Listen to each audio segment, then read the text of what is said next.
Welcome to the Ted Shed. Very excited to have our first guest on the show tonight, Glenn. Yeah. And how about you go behind the bar and get some drinks ready? Yep. And I'll go out and grab our guest. Okay.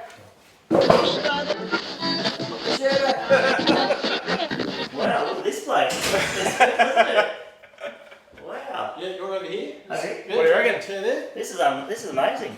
Yeah. I brought a couple of shirts for you guys. Awesome. Yeah. Thanks, Rob. You just want to throw them here? Yeah, that's great, mate. Thank you. Oh, some coolers as Some well. coolers. Lovely, man. Lovely. First in, best dressed. Yeah, something Yeah, like bloody that. oath. Oh no, there's some white ones as well. Holy There we crap, go. he's hooking us up. Oh, here we So go. let's talk, Rob. It's a little charity that I put together just through men trying to talk with other men. Try and spread a bit of the word, you know, like us men, we don't really talk about much, do we? Such a, like, as you know, I've been through mental health issues, and I'm sure a lot of people in the community have, and man, it's hard. It's hard to talk to people about it. Yeah. Yeah, it is. Beers help. You want a beer? Yeah, I love a beer, sure. It's funny you say that because when this bar was built, it was, it's become, and why we've turned it into a show, because it's actually become a community for us. Yeah. It's, Yeah. every 100%. weekend or Sunday nights, we'll open up the bar or the backyard to people to come around. And guess we rock up when we put the footy on, or the girls were here recently and watching the We did a netball. Mother's Day thing. Yeah, so this has become a place where people can chat. And when we were doing that, we're like, we need to get people in and just film this and share what Make we something do. out of it. Yeah. So what with you guys? So is it just mainly your mates that come over, or is it you're going to broaden it for? At the moment it is for that, and it's more about, like we said, talking, just sitting here at a bar and talking. You might have had a bad week and you come over and have a beer on a Friday eve, which, I'm sure most guys do anyway, but It's delicious. it is good, eh? Cheers, mate. Yeah, Thanks cheers. for coming in. Jace, what do you want? Give me one of your finest soda waters or a softie, mate. That's Yeah, good. mate. I don't drink, so I Is refuse. this Ted? Is it Tooheys extra dry? What is it? No, that's a craft brew, I believe, from Yeah, someone it's here in Brisbane. Monkey Tree down at Underwood. They Yes. do the kegs for the kegators. Yep. And that's like a stone and wood beer. Okay. So rotate that through when the keg's empty, go try something different. So Yeah. every time people come around, we usually have the fridge stocked with the regulars, Oh, yeah. but something different on tap. So what made you come up with the name Ted Shed? So my dad, that's a good question actually. Nice one for the first one of the show. My dad, we lost 6 years ago to cancer, and his name was Ted. And wow. in the community, he would give you the shirt off his back, and he was really known for that. So at his funeral, I met people I didn't even know existed that were coming up just saying your dad was an awesome bloke. So So this sort of is- goes in trend with that, Yeah, right? this is like Ted Shed. Yeah, I'm This is getting a bit awesome. emotional about that actually. Yeah. But yeah, so that's what it's about. But yeah, so that's the whole idea of it. And then I suppose the show is to, put it in front of people and say, hey, it's okay to talk to people about mental health. Not just for guys, but for girls as well. Like stay-at-home mums and, that are battling, and you see the mum life stickers on cars and you think, geez, are you having a hard day? Yeah, 100%. Yeah, and the shed's an interesting thing because where we've built this in the community, you probably see when you rocked up, you have no idea it's here. Not at all. Right. I've done work you didn't even know. It It wasn't here then. But that's the thing is like creating a space like this. We think we promote this a bit, and we've got a group of friends, and we've got an Instagram page for like our social aspect, and there's also Instagram for the tedshed.tv, and but this is hidden in the backyard, and you just sort of wonder when you drive around these communities, and like the recent storms probably hit home a bit, that you just got all these people with lives behind these fences, Yeah. and you don't know them. Yeah. Like we're doing this thing in here, and we probably have 100 cars a day drive past, and people are totally oblivious to what's going on. Yeah. So that's when we thought, well, let's just get people from the community in Yeah. and have a chat to them. Let's get to know people in our community, and if we bring people in, like you're a concreter. Yep. We don't necessarily talk about concreting. Nah. We don't want to bring Nah. a politician in and talk about politics. That's right. And we think that's the great thing. Everyone's got a story, and Yep. hopefully here on the TED Shed, we can meet people like yourselves and hear a bit about what you do. I think you're going to find a lot of great people in Springfield, or the greater Springfield and Camera around here. Like obviously you'd know, like say the Office Walk, like what Yes. Nicky Burrell did. Yeah. That was pretty amazing. He Absolutely. made over $100,000 for that. Did he really? Yeah, man, for a local larrikin around here, and got out of there and done it for cancer. Was it for brain cancer? Brain cancer, I Yeah, think it was. and I think that was true doing that for Steve. They'd had the two butchers. Yes. Yes. So getting to know people like that, and they're all good mates, helping, doing stuff There are good for people. someone, and then you got Yeah. people like the Mo Men, Paul Kerwin, you got Mark Winner and Matt. You know, they're three mates that same sort of thing. Yep. Sitting around a beer, Yeah. thought, what else can we do around the community? Yeah. So many good people around here doing stuff. Absolutely. And it's mate. amazing, even said I did a bit of research today. I mean, our show's unscripted, but I always like to know a little bit. So I checked out your Facebook page. Oh, yeah. I don't even know Rob's last name. I normally say Wizzard, but it's really Jones. It's Jones. He goes, what's his last name? I don't know. Well, that's probably the first question is, who are you? So I'm Rob Jones, but if I introduce myself, I'd introduce myself as Rob Wizzard because that's my company. Yeah. So Wizzard Concreting is your company? Yeah, that's my company. Yeah, Wizzard Concreting. Yeah, Good work too. sorry. Really good work. Yeah. Where did that name come from? A Harry Potter fan or? No, it was pretty funny. Like I'm a massive Queensland supporter, and when we used to play the Blues in the Origin, they used to be sponsored by. Should Wizzard we talk Home about Loans. that? Oh yeah. Oh, it's okay. I don't think anyone was in the shed for State of Origin 2. Sorry, keep going. No, but I did run it because everyone knew Wizzard Home Loans through the Blues, and we were always beating them and stuff. I'm like, yeah, this is good. I'll catch on to that. It's a bit of a sort of a name, and then I spelled it wrong and put 2 Z's in it instead of 1. You know, just general concreter. Did you get a tattoo? No. I do have a few mates that have got concrete pumps that have got tattoos all over them with their pump business. Really? Yeah, TWT, a couple of those. Just Wizzard with the double Z. You go, that's my business name. How long have you been in business? Probably about 15 years or so now. Yeah, good. Yeah, probably. Oh, yeah, business is good. Business is good. Yeah, we started off we've been everywhere really. We've done anywhere from, say, we did Clem 7, we did their access portal there. Yeah, right. We built their precast factory where they built all the segments. Then we built all their segments for them. Wow. That was a big one. That was back in 07. That went through to about 2010, 2011. Wow. We didn't get the Legacy Way. That was done by Wagner's. Yeah. They built their own factory. Yeah, We're just done a little bit more work with Rocktown now, which will get us back in doing some cross passages and bits and pieces in there in this new one in town. Yeah, nice. Cross River. So good. Yeah, So a little bit more than garden shed slabs. and you know what? That's our bread and They're butter the as hardest well. ones. It's funny, Yeah, you do a lot of the big commercial, but then you know your bread and butter's really the Mums and dads.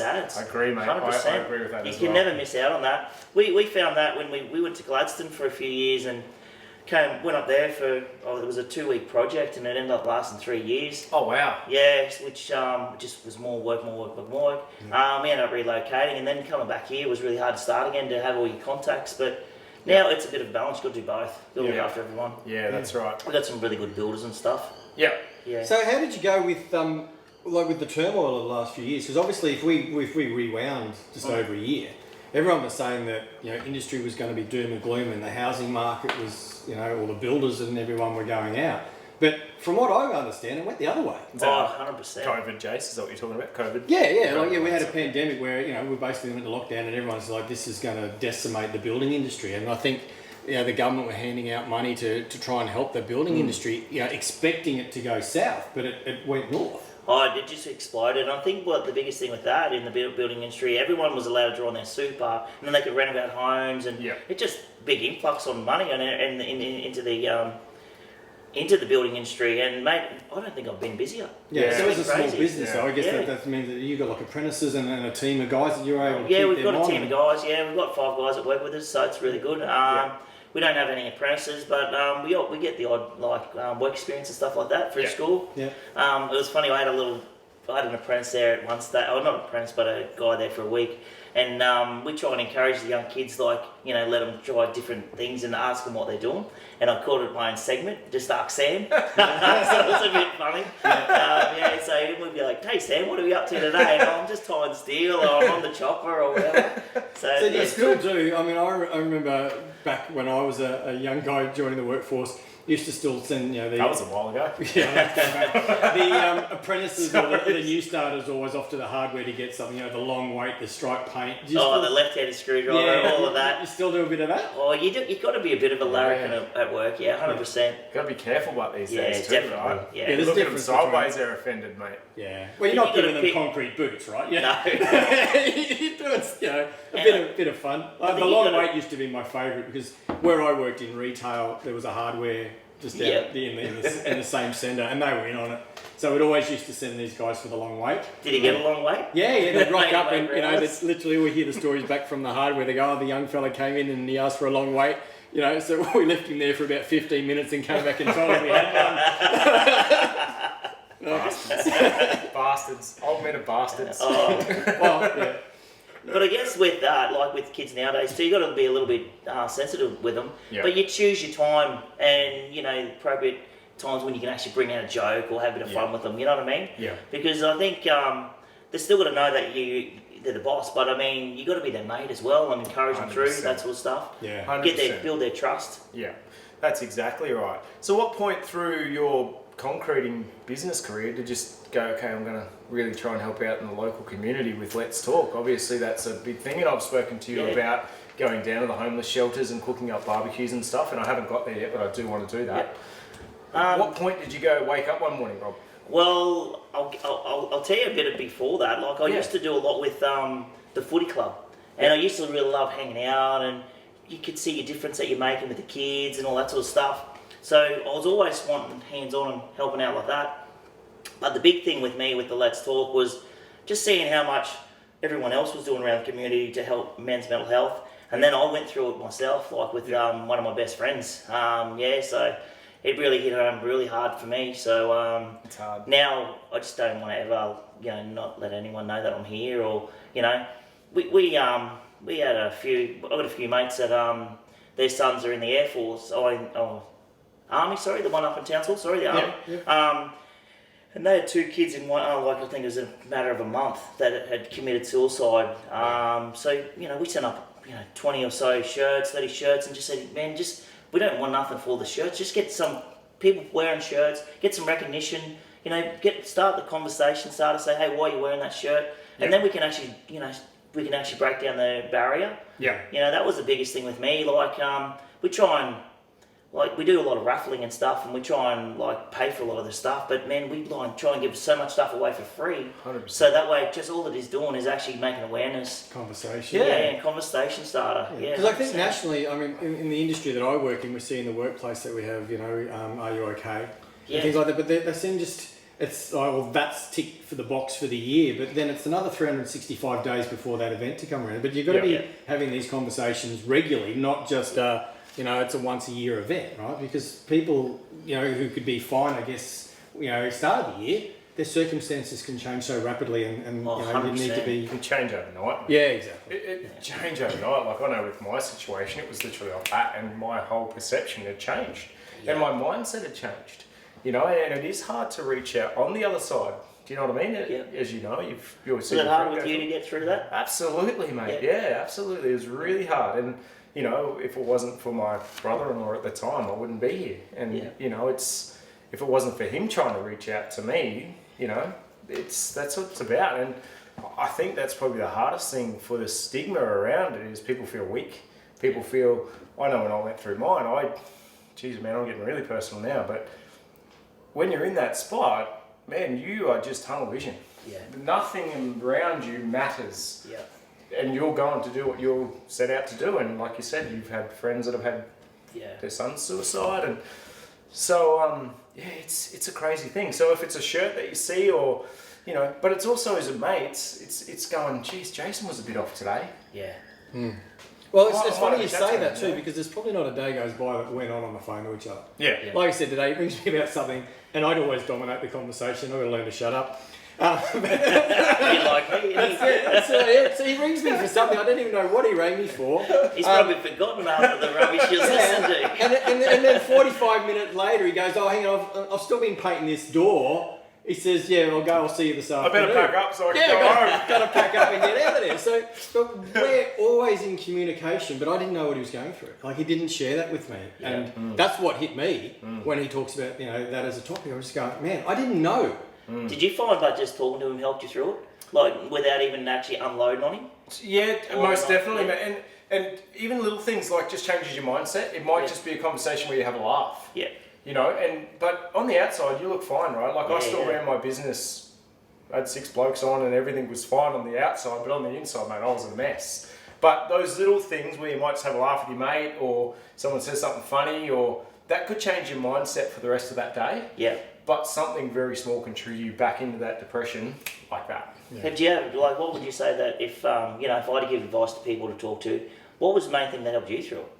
Like, you know, like, was there a trigger that you could say, well, you know, it's a battle every day, right? Obviously, 100%. and you're going to have things that are going to trigger you and you're going to feel down. But I mean, what made you know your worth to know that you're here for a greater, you know, for your kids, or was it? Yeah, for, definitely my kids. yeah. Yeah, and I had a lot of counselling. Yep. I went and got help. So after that situation happened, I basically went and started therapy, and I had a lot of one-on-one therapy, and I had a lot of time where I'd go myself to a restaurant and I would sit there by myself. I didn't take my phone, I didn't take anything. I would just go and have a meal on a Tuesday night by myself. Yeah. And I learnt to I could say love me again. Yeah, be on your own. And Yes, love yourself. 100%, Rob, Yeah. because I obviously went through a marriage breakdown for everyone that doesn't know, but just to sit there and actually learn to be around yourself again was really hard. And then once you get over that hurdle and you have worth in yourself, then the worth comes back to the rest of your outlook. Yeah, good. Do you know what I mean? Yeah, 100%. Yeah, that's probably the hardest What's thing. interesting in that though is that I guess there's so many people over here that you got through your event and decided to, you know, then take action. Because if you took you know, your life, Mm-hmm. you don't have that opportunity then to repair and rebuild. So it's That's right. that's probably one thing that I took away, is that if you're in that situation and you're contemplating suicide, just don't. Don't do it, because there's no, 100%. you can't come back from that. You can't No. rebuild. You can't do what you did, right? And that's why I'm thankful that, you know, I'm getting a bit emotional. Yeah. But thankful that you didn't go through with it, and now look where we are. That's right. Oh, But mate, my if- life is totally you know, turned around. And yeah, and all we would have been left behind with, I guess, is destruction. Yeah. That's and exactly the ruin right. and the family, you know. Exactly, and then people are like, oh, he was weak, he was a coward, he was this, he was that, right? And that's the stigma of Yeah. society.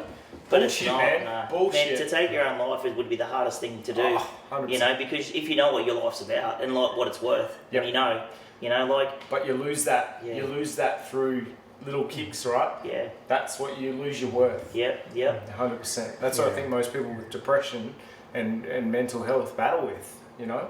And I think, like we said before, about ladies in society that stay at home and they've given up their careers and they're the stay-at-home mum, they lose their worth, Yeah, 100%. you know? And I think now we talk a lot about men's health, but I think we also need to talk about women's health, because, you know, It that's should be a like massive even thing. family health as well, you know? 100%. You know, Exactly. yeah. Yep. Because, you know, if we're good, we can then, you know, like the kids that are getting bullied at school, you know, like we need to still then to talk to our kids, but we need to be good ourselves, be able to do it. And a parent, and your wife needs to be on you, with you, and help talk through it as well. 100%. Yeah. You know, it's a big, it starts from us. You know, we got to bend ourselves, but we got to be open enough to be able to say, yeah, we've got some problems. That's right, man. In every situation, you're always accountable Yeah, at some point. Do you Yeah. know what I mean? Like, Yeah. But when I you're mean- having a shit time at Yeah. work, there's some point in that you're accountable for that. You know what I mean? And Yeah, that's 100%. that's about you going, okay, well, I need to change myself to be better at that, yeah, to make it better in this situation long term. So, but yeah, it's a It's really hard mental health, isn't it? It's not about categorising men's health, women's health, children's health. No, It's- shit, you know, no. it's like society today seems to label and go, well, this group needs more help. But I think just across the board, it's mental health. And Yeah, it's one of the things that I've definitely- been hearing through Talkback Radio in Brisbane recently, and tell me if you've experienced it, but the challenge that we seem to be facing as a community now is the people who are reaching out can't get support. yes. Like that, there's still the number of, you know, psychologists or counsellors or networks available. Like a child psychologist, I'm hearing people are waiting more than 6 months just to get an initial appointment. So if you've got a kid in you know, duress or stress and you want to get them help, it's half a year. Yeah. Yeah. And anything can happen in that time. That's right. That's exactly right. And that's where sporting clubs and things and people like yourself, Rob, help those kids out. Like you said, you've seen a massive change. You just got to be a bit on a personal level. You got to try and that's another big thing with me. Like trying to do this, it might help with my kids later on. Like I might be helping with a father that can then help their kids, or I'm helping his kid with going through something. But they might see my kid going through a hard time one day and go, well, he's done. You know, he's helped out. 100%. Let's help him out, and it'll change. It'll start a chain reaction, I'm sure. That's Yeah, exactly and I wonder right. if society's changed a bit too. From, you know, we're all getting a bit on, but you know, back in the older day, there seemed to be a lot. Like I, as a kid, knew that if I didn't want to talk to my parents about something, there was somebody else, like another father figure or an uncle, or someone else. Like I'd expect any time my son wants to come and talk to you, 100%. As godfather, like that relationship's there. But I wonder if that, community's changed over time, that families are a lot more insular and kids don't feel safe approaching and talking about these things with other people. But if they don't want to talk to their own family, right? Yeah, maybe. Yeah. I think social media's got a massive thing to that, man. I've got a real gripe with social media, and you would even see it on job sites now at lunchtime. No one talks to each other. They're What all do we on their do? phone. In the Oh, phone. see this? And we text each other. Yes. Yeah. Where's society gone, mate? Send each other memes when you can just have a joke, Exactly. It's a general joke. That's my household intercom now. My daughter will be sitting in her room. She'll just ring me when she wants something. Yeah. She did it today, and I've gone, are you seriously ringing me from your bedroom? I'm like 2 rooms away. She goes, yeah, you've got to come in and have a look at this. I'm like, oh my God. But that in general, that not just the laugh that we're looking at our phones, but what we're actually doing is isolating ourselves. Yeah. Yeah. That's the scary bit, And right? that could maybe be the reason why we are leading towards the depression, and our minds aren't, because we're not as social as anymore, and That's right. and the little things get us down more because we're not joking, we're not talking, haven't got that release. Yep. I think there's a lot of we just got to be human again, I guess. Well, there's a couple of exactly things in right. that. It seems like people who are posting things on social media are looking for that, what do you call Oh, it's a drug. they're chasing the likes. Yeah, yeah. Like they're going, 100%. it's Yes. if I post this, I need to get some sort of admiration or some sort of response to feel good. Yes. And that seems to be a big thing. It's like it's a dopamine hit every time they get a like. It's like That's I'm exactly doing what it this, is. and because I want attention or I want likes, and but Yep. that doesn't seem to be like the human connection. It's Well, it's not. Nah. It's shit for society. That it's not a way of because- validating yourself. No, getting and likes, everyone puts on. Okay, so say I get on the Facebook and I go, "Hey, what's Jason up to?" Oh, he's just been on holiday. Fuck, I can't afford a holiday. Yeah. But Jason's safe for 12 months and busted his ass to get to that holiday, and it looks great, and I'm happy he's gone on that holiday. But realistically, he's not doing it every week. But on Facebook, I go to my next friend, he's gone on a holiday. I'm thinking, why am I going on Why a can't I holiday? afford it? This is what happens, What's right? wrong But with then me? my Yeah. mental health goes, oh, I'm a bit of a loser. Fuck, I can't even take my kids on holiday. Yeah, but I live my. Do you know what I mean? I like most people live my best life on Instagram. Like everyone does. Like you don't put the bad times on there. You don't put the negative on there. Everything's always, this is where I am today. I'm out with mates. Look at me at a restaurant. I'm traveling. I'm at the airport. Yeah. You don't put the other side of your life on social So media. Maybe we should start a day where it's like one day of shit on social media. Yeah, maybe. Post your Put worst. the worst. Post your worst up today just to show everyone we're actually human. We should do that. Are you I having reckon a that would shit take day? off. Are you having a shit day? Not Yes, a you and okay day. Yeah, I just post a photo of my daughter's bedroom that looks like a bomb site. That's the This reality. is what I right? deal with daily. It's not 100%. picture perfect. I am going to be very elaborate here, and people at home, please don't judge me, but I went with my 2 daughters and got my feet, nails clipped and all that. Oh, You know, pedicure. pedicure. Is that what it's called? Pedicure. Pedicure, right? Yeah. So, sitting in there, and my toes aren't the nicest toes you've ever seen in your life, let me tell you. And I thought, I'm going to take a photo of them shit house before I go in there, and then one after. Oh, the before and after. Yep. What my life is really like, what Facebook says my life is like. Yeah. Because it's so true, right? Well, a few Like, it's- Instagram influencers have started doing that, right? They do the here's what I look like when I get out of bed. I think that was a trend, going around for a while. Celebrities going, this is me makeup free, Yeah. and then this is me with the makeup. Or other Yeah. people are doing it now, particularly the fitness people. Yeah. They're sucking the tummy in or photoshopping. They're going, this is what I really look like versus what. Yes. how You got all I'm- the filters I'm too that change Oh. everything too. Yeah. 100%, man. Yeah. Yeah. It's like ladyboys. That's what It is funny, and I guess to the point though that's where everybody today is being influenced, and I think there's less contact physically, like having a conversation like we are. At a bar. Everything is seeing something at a distance, and I think it's also given people a platform for hate. Like so many people, and I'm sure there's people who have studied it, that'll say things on social media and abuse you or whatever like Yeah. that, but they'd never do it to your face. Oh yeah, the keyboard warriors. Exactly. It's just the avenue where they can unload, whether it be a politician, a celebrity, someone else who has a difference of a view. Like it's really horrid 100%. towards it, and it's And kids are copying heaps Oh, of that, yeah. mate. I think that's the cyberbullying, isn't it? yeah. That's the bad. But they wouldn't do it in person. Nah. That's right. Most That's- people wouldn't have that conversation, wouldn't talk to someone like that. But it's almost like they've got a firewall there. Yeah. And, you know, they've got anonymity to sit behind the keyboard and just go, I'm just going to unleash on you. I don't care about that. Yeah. You know, That's what I think that is so bad with the kids nowadays. They can't have that release. You know, like if you got bullied as a kid at school, it was just there at school. Yep. Now they've got it coming home on sites, you know, on this social media and that too. That's what a lot of parents are saying now. Look for the warning signs with kids. You know, like my kids are. My oldest is 10, and when can I get a phone? No way. You're going to grow up too quick. Yeah, I don't want to expose you to that hate as well, because it's not all rainbows and lollipops. Yeah. You know. Well, and the other thing is it's a small screen, right? With something like a TV, our TV's gone to sleep. If it's something like a TV, it's physical. It's in a space where you can supervise that, like in a lounge room TV. But as soon as someone gets a personal small device, that's now hidden away. It's in the bedroom. What they're doing on that device. Isolated, like we spoke about before. Yeah. You know, like you can't see it. Top up. Yeah, top me up. You want to top up with Pepsi? No, my Pepsi's good. It'll probably last me a while. This is good actually. I walked in, he just directed at the bar, and now I'm actually having a look around. This is awesome actually. When I'm having a bad I'm here day, and not be a guest, just so I can just lay back Mate, down you're on more the than couch. welcome. Trust me. When I'm having a bad day, it's coming out a bit. Heck yeah. it's a bit dangerous to be honest. But anyway, that's another story for another time.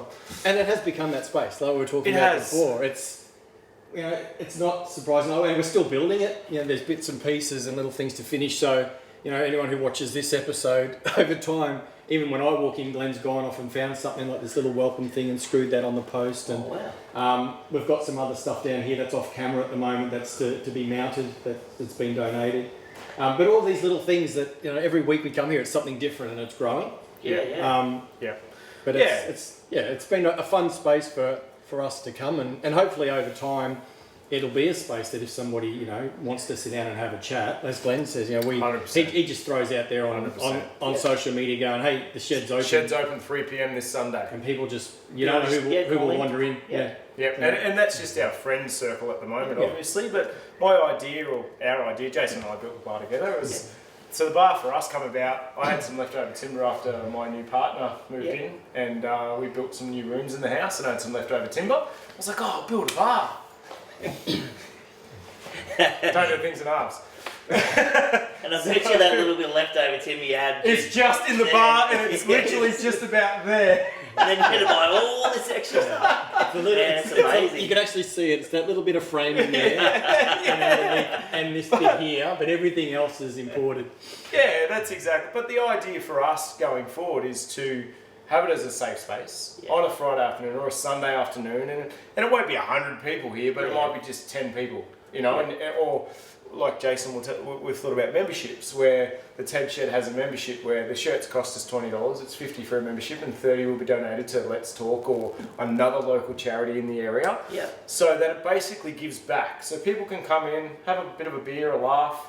Obviously we won't charge them for the beers through to selling stuff, but they can leave donations and then we pass those on to the community, take our cost, and off we go. But that's what it's about. So yeah, once a month we'll have a members day and things like that to raise money. It's a great idea. This is unbelievable. Yeah, and it's funny when I love watching people when they first come in. So that's why we deliberately kept you outside and brought you in. So the experience is genuine. But when we say we built a bar, people are expecting it's the 2 meter long piece of tongue and groove front with a little deck on top, and they walk into this place and go, wow, oh my god, this is an actual bar. This is an actual bar. And that's what we say. You could be anywhere in the world. Put the shed door down and you go wherever you want to be. Yeah, 100%. And it's but no, it's good, and obviously with an idea of helping people, man. Like I said, my dad was a guy that helped people, so we want to pass on that legacy, and it's good, yeah. Yeah, and we're hoping that not only through the sale, because obviously people who come here, our friends, is a very small circle for raising money. So we want to make the shirts and things like coasters and basically merchandise available to people who watch the show. and they can support the charities like Let's Talk Yeah. by just purchasing a T-shirt. So 100%. it That's might seem like exactly a premium price for a shirt, but the markup is to support And charity. that's all it is. That's what it's all about.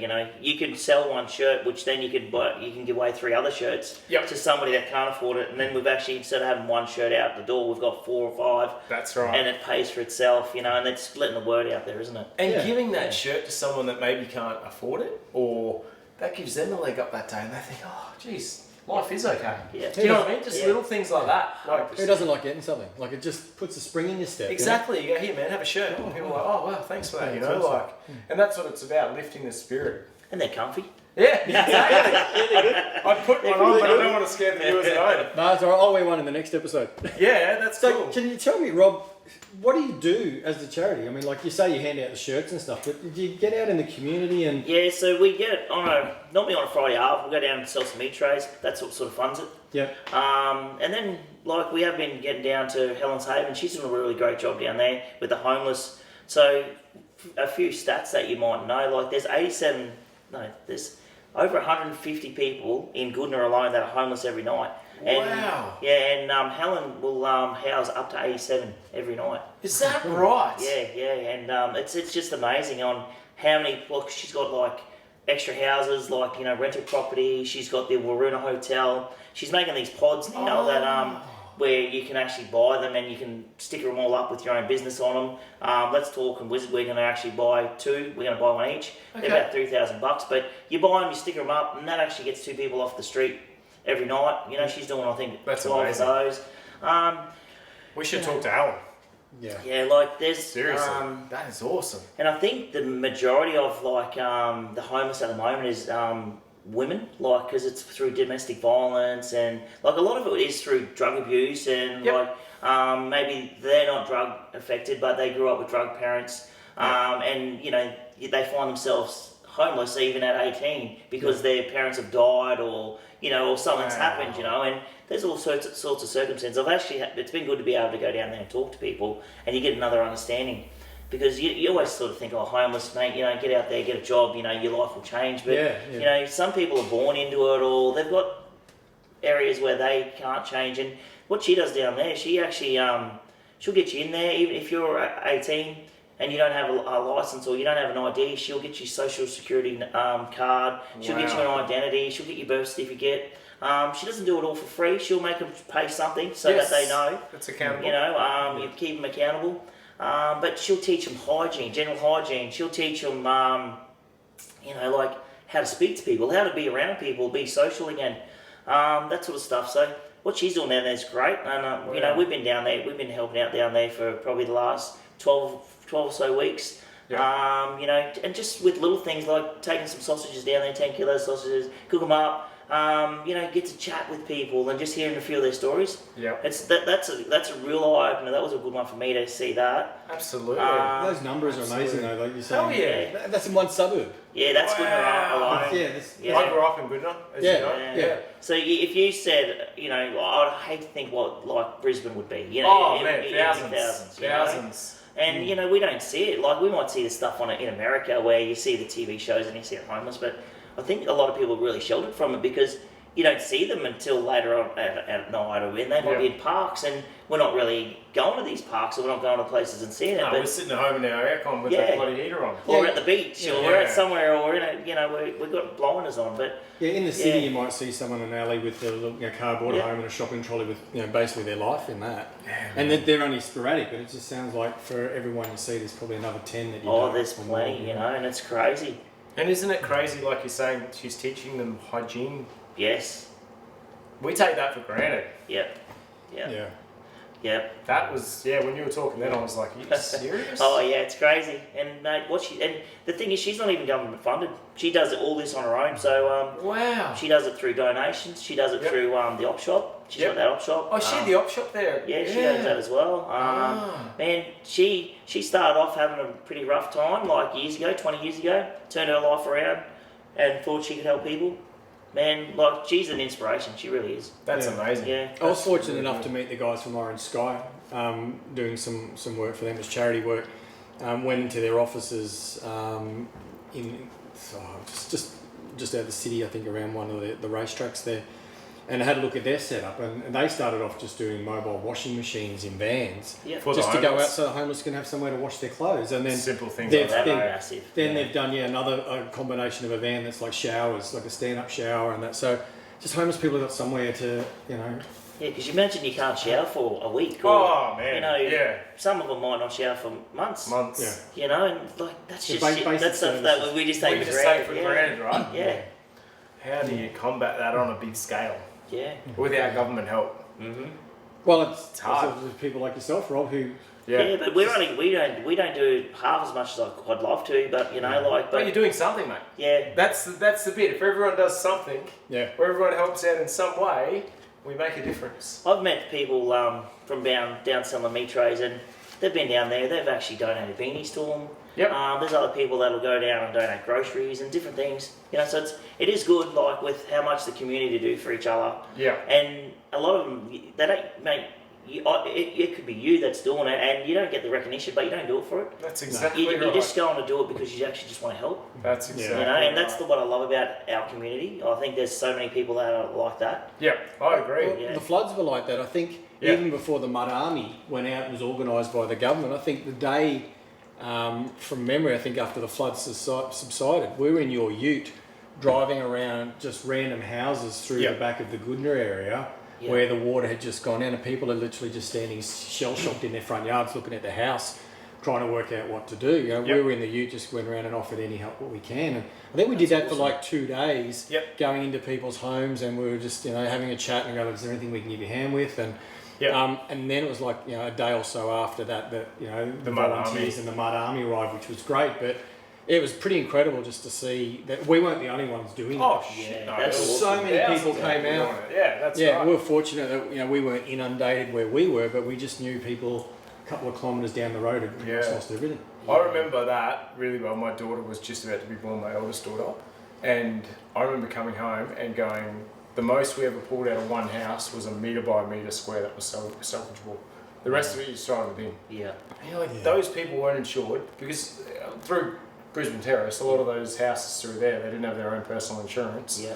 And you're like, you've literally just lost your entire life. And I know there was a lot of suicide in that area after that, but man, that was gut wrenching.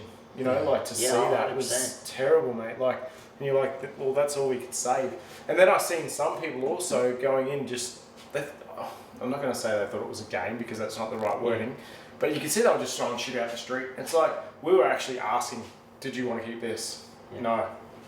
Do you want to keep this? Oh, yeah. Because there'd be some sentimental stuff. in there. Absolutely, Yeah, mate. exactly. Who gives a shit what it looks like to us? Yeah. But to them, that's all they have. And we're talking a metre by metre, man. You're like, It's amazing Far out. what things stick with you, because I remember, I think we went down to the Carolee area We did, the yeah. next day or so, and you'd go into a 2-storey house, and the fridge was jammed between the door frame, but not at the ground. It had obviously been floating, and then wedged itself, and then as Sideways. the water subsided, this thing is full, Yeah. stuck in a door frame, up the top on the 2nd story of a house, and you're just sitting there going, wow, and they literally got photo albums where every page, if you try to open it or what, it was just had mud through every page, and like the stench sticks with you. And I remember that was 10, 11 years ago. yeah, it was 2/11. Yeah, it was But- January 2/11, I think. Yeah, 2011. Yeah. That'd be a lot of everyone's memories that they can't get back to. Yeah. That's because right. you know we're all social media now that we put it back everything the up cloud. to the cloud, but Yeah. I Yeah. can't even get it out of the cloud, mate. Don't worry about our it. parents they had photo albums, and if Yeah. they lost them through the floods, like, they wouldn't have any of that back. You're done, mate. Yeah, it's not like they scanned all their negatives and their photos and uploaded them. These No. things were just irreplaceable, Yeah. and they were destroyed. They were literally It's terrible. destroyed. And that's what I said. You're looking at people; they were shell shocked. Yeah. But I think the one thing that I took away from it, and you know, it's probably what we're talking about today, is that the community is there for other people. You know, Yeah, regardless of community what we said before about you drive past and you don't know what's going on.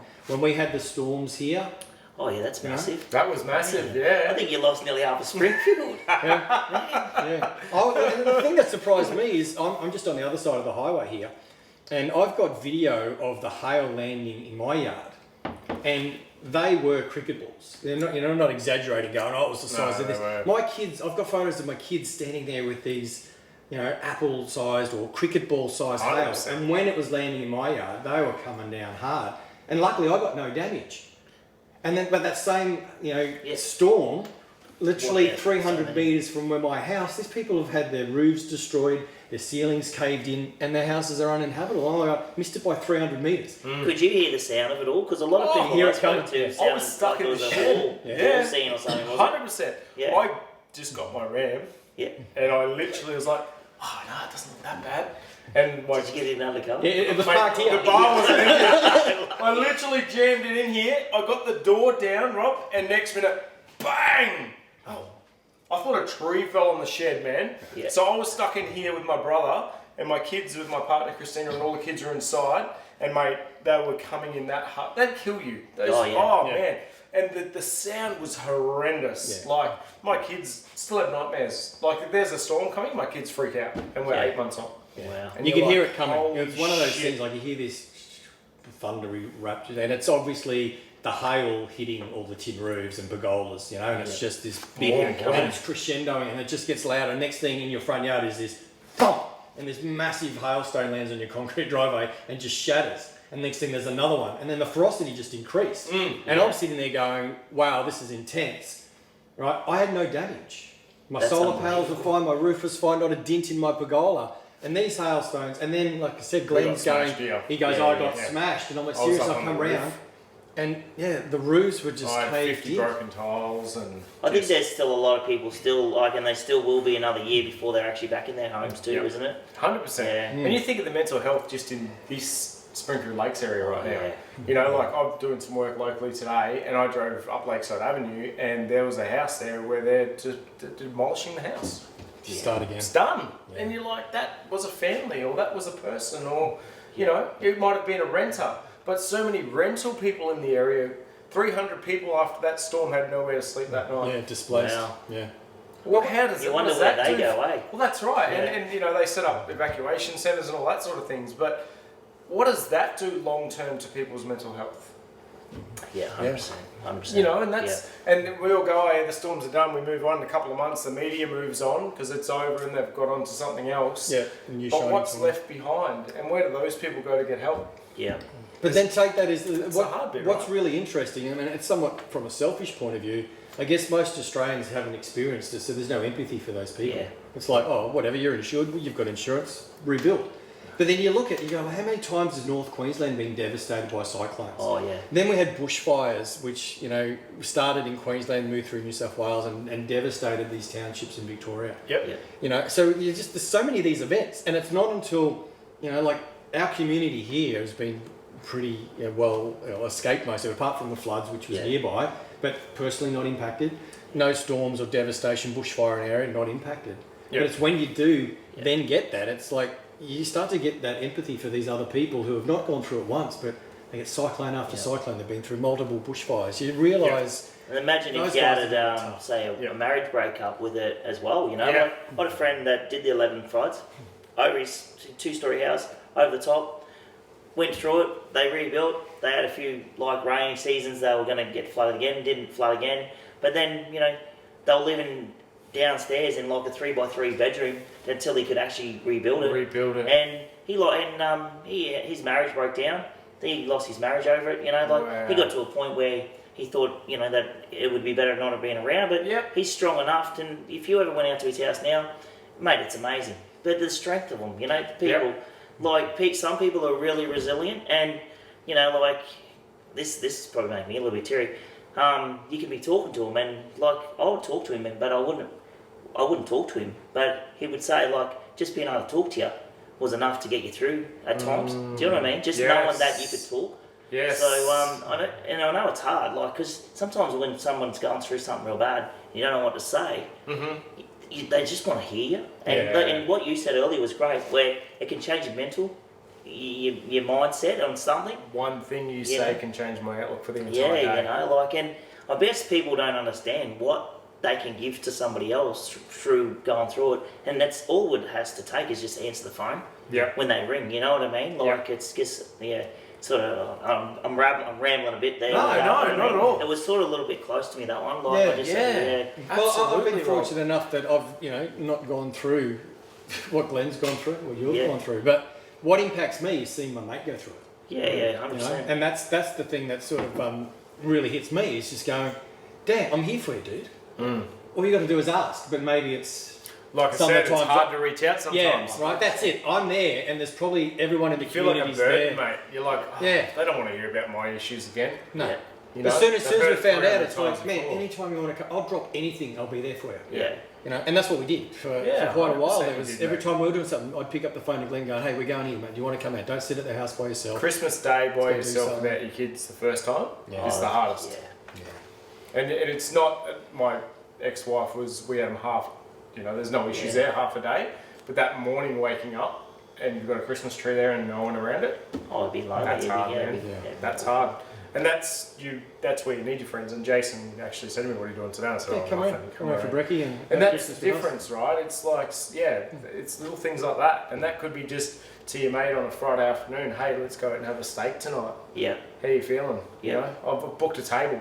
That's the other thing, mate. If you know your mate's hurting, ring him and say, "I've booked a table at a And just restaurant. make them go. I'll come pick you Yeah, up. yeah. See you at 7. Because a lot of times you'll be like, oh no, I'm not going to come, I've got something, and you make an excuse. Do you know how many times I cancelled on people Yeah. when I was in 100%. my darkest days? You'd organise something, you're going to do it, and then you'd sit here and you'd go, you talk yourself out of it. Yeah. And then you'd ring, "Oh, I'm not feeling well." Yeah. And you'd sit at home by yourself. And and now that you're actually gotten on with your life and you're better and you're actually making, you know your worth and you're actually making a difference, and you wonder why you didn't do it sooner, but I mean you can't. It's a headspace, isn't it? It's definitely your headspace. Yeah. It's 100% your headspace, man. Yeah. One tip, I now go to see a personal trainer. You can tell too much, but Dad bod. Dad bod, trying to get rid of it. He said to me, every day he wakes up, he writes down 5 things he's appreciative of in his life. Yep. That might be his wife. It might be the fact that he has a car. It might be the fact that his son's healthy. Whatever it is, just write down 5 things that you are absolutely loving in your life right now. Not what I want, not what I'm aiming to get, Yeah. what I have. Yeah. What are you happy with? What you have. Because in society and the way the humans are made, it's always chasing them. "Oh, we're going to get that next thing." Like I seen a meme once, and it was a guy who had a bike and he wanted a car. And there was another guy who had a car who wanted a 4-wheel drive. And another guy had a 4-wheel drive who wanted a Ferrari. Yeah. It's how we fucking operate. We're not happy with what. Nah. Yeah, we probably want something. And it something- goes back to that social media comment we had made That's- before. It's like keeping up with the Joneses. The Joneses. 100%. Oh, Glenn's got a new car, but I sit there and we talk about it regularly. Just going, I drive an old car. My Utes are an old Nissan Navara. It's a 2008, but it spends 90% of its life, or even more, parked. Yeah. It's either at the airport if I'm travelling, or it's at home, and occasionally it's just the box that I've got if I need the second car or we want to go up the beach. Yeah. Right. We don't need to go out and drop another $30,000-$40,000 on a car that's just going to park there. Just Exactly. because I can put a photo online and go, I've got a new car. Yeah, but you get 16 likes. Yeah. But in another 5 years, that new car's going to be an old car again anyway, and then you just got to keep up with yourself the way. That's the way. exactly. Yeah. That's And the hard part. the other big thing with mental health is money. Oh, 100%. But Beyond Blue talks about that now. They've got Yeah. ad campaigns saying if you're struggling with your dets, and because I even know, and you would know with business, with cash flow, the old tax man gives you a tax bill, and for the next 3 weeks you sit there going, "Oh, Jesus Christ." Like that's a massive mental thing. That's massive. That's big with suicide, because people think they've got to know it. Then I'll knock myself. The debt will be gone. Me wife and kids don't have to deal with it. Yep. It's finished. But I mean, they got to deal with not being around. That's right. You know? Exactly. And we all got to know, I guess, we can have a start over day. You know what I mean? Today might be real shit. And, people with gambling and that, they might put their whole pay through the Pokies. Yep. And then they want to knock themselves, or they want to do something silly. And they think, well, what if, it's my life's over. But I mean, Yep. you're going to work next week. You're going to earn that money back. Yeah. Just exactly. don't do it again. That's exactly Yeah. right. But that could come through just chatting to your mate. Yeah. And going, well, why don't we go to the footy tonight instead of you going to the pub? Yeah. And that's something, as an insider now looking into your mate's mental health, that you need to maybe identify. If you're sitting at home and you go, geez, my mate does go to the pub a bit, well, maybe get him and take him to the movies. Yeah. Get him away from that environment for just one night. Yeah. But I remember as a kid growing up, it's like a bit of it's the nostalgia show. But going as a kid, there was no Pokies in Queensland. But I used to remember with my parents, if we went down to like Twin Towns, we'd cross the New South Wales border, You're right, and mate. then that's how they would get to play the pokies. I remember right? my mum and dad saving their 5-cent pieces to go across the border. Exactly, right? So that was a time where in Queensland, I remember as a kid that there was no pokies here. You actually Right? had to put 5-cent pieces Yeah. in there. The old- 100%, mate. Yeah, The that's old right. one arm, one line, but you look They at were. these things now, and they're playing multiple lines, and they're dollar bets, and you know, there's a great documentary I remember seeing. I think it was called Cha-Ching, produced or done by the ABC, and they went behind pokies and how they're geared to take your money. 100%. Right? Yeah. Once again, that endorphin. They just, they used to be with the old, pull the arm. You'd sort of lose your money. You'd Yeah. have a bit of a spike, and then you'd lose your money. There's a big spike, and then they learnt with all these multiple lines. Someone just puts $10 in, and they go, hey, lights flashing. You won on this line. They won $1.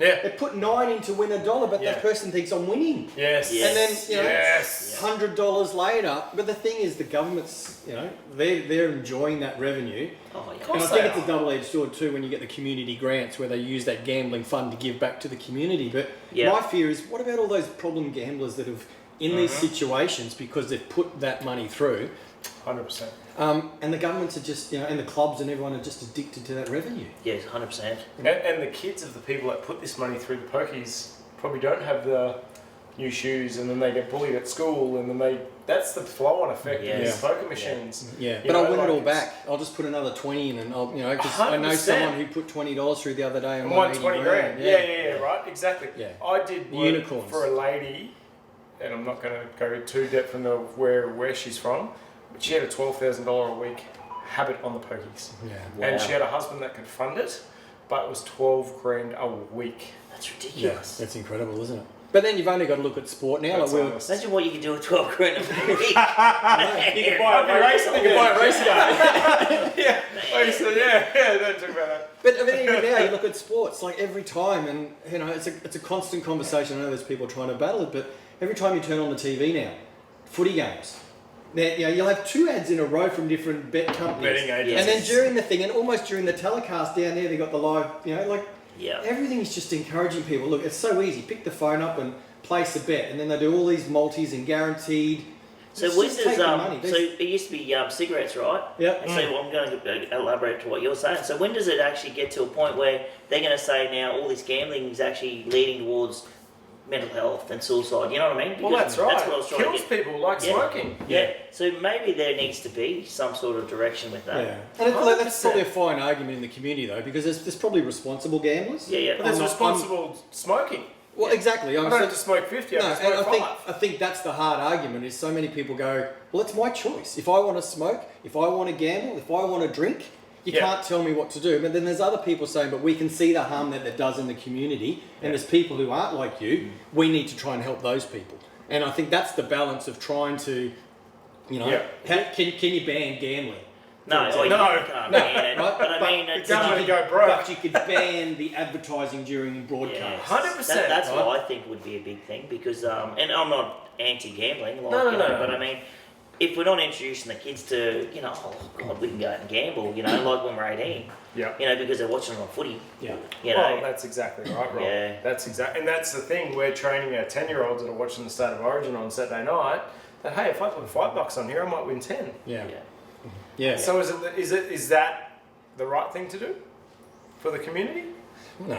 Probably not, but Oh, I mean, But yeah, it's there okay could in be a flow moderation, effect, right? yeah. So is it that gets shown after a certain time at night at the late games when the kids are in bed? Yeah, Because adults, we drink, yeah. we smoke. Well, I don't smoke, but Yeah.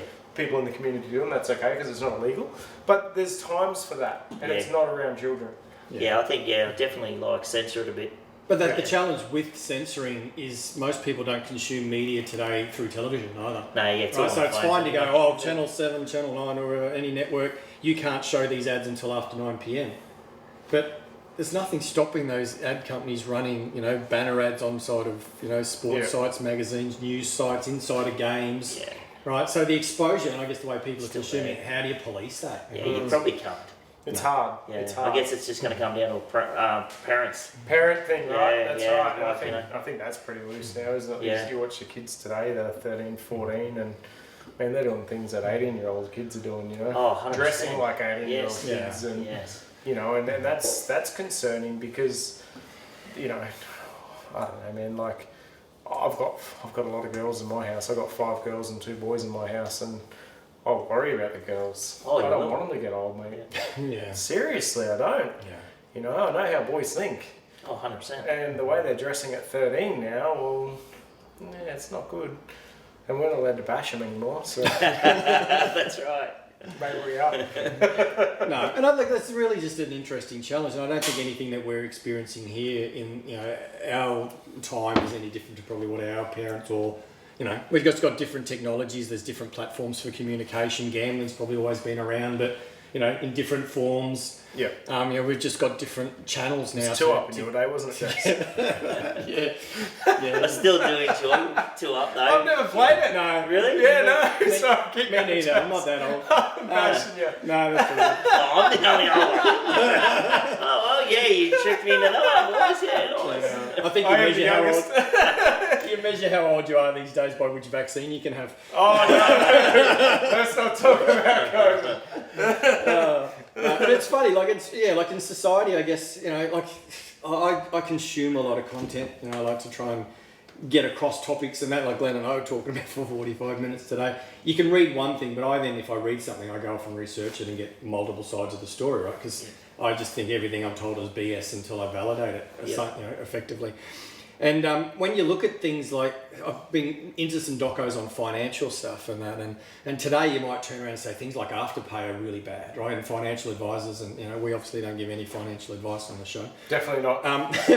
We're not licensed, and this is just general observation. But those. I've had 3 beers, I'm not giving any financial advice. Well, like in the old days, if you looked at lay-by, it's basically you put the item away and then you would pay it off. Yeah. We've now flipped that to literally credit, where teenagers or anyone else can go in and consume something and I will worry about it later, right? Yeah. So, and that's probably no different, like I said, back to my point about watching a lot of this content, is when the credit card was first introduced, right, years ago, that was the same thing, because banks were actually going, here's a free credit card with $500 on it. They would give you Pretty sure we all did that. I think everyone would just like, here's a credit card. It was basically, but what they were doing in America, and particularly the first ones, they would literally preload the card with $500. You go So spend you just it. go spend it. Right, but what you do is the bank knew straight away you'd go spend the $500. You're addicted to, on the card. Yeah, the old all bank of a card. sudden you turn around and go, well, this is fantastic. Oh, I like that as well. Click, click. And all of a sudden you've spent more than your $500. They're then charging you 20% interest on it.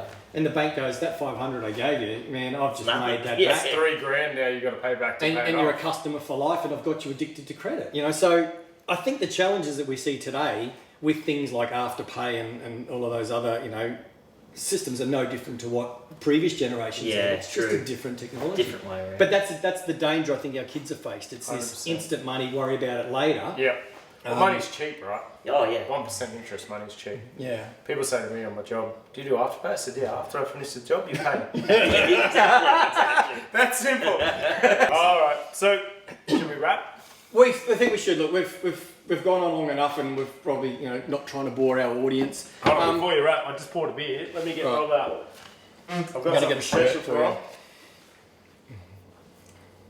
Since you've given us a couple of shirts, we're about to Ted shed you up, Rob. Awesome. Thanks, Mate, guys. thanks for being our Cheers. first guest at Thank the you. Ted Shed. Thank you. Thanks for coming We in. really appreciate it, and mate, doing great things. Actually, I reckon I could put this on. I'll go around, put it on, and I'll come back in. Yeah, we'll might do a little. we'll do a promo shot. We might do a little Should I? promo shot to Yeah. camera. Give me 20 Awesome. seconds. Yeah, and on that, look, we'll wrap. We'll let you go and get into that. We'll end it there. Thanks very much for watching, Rob. Thanks so much for coming in and being our first guest. No, thanks heaps for having me. We've had a lot I of think fun. these are awesome. Yeah, Mate, and you can come back here anytime. And anytime. I think I will. Yeah. There's so many things I actually want to see here. I just got wrapped up into talking, so now I actually be able to come here and actually enjoy it. No, cheers, Rob. Cheers, thank Thanks you. for coming, mate. Cheers, man. Thanks. Great job. We hope you enjoyed that episode. It was a real pleasure having Rob from Let's Talk and Wizzard Concreting in here. Rob, do you want to tell them what they need to do now? Just get on there, like, subscribe, and ding that bell. That's it. Thanks for watching. See you in the next episode.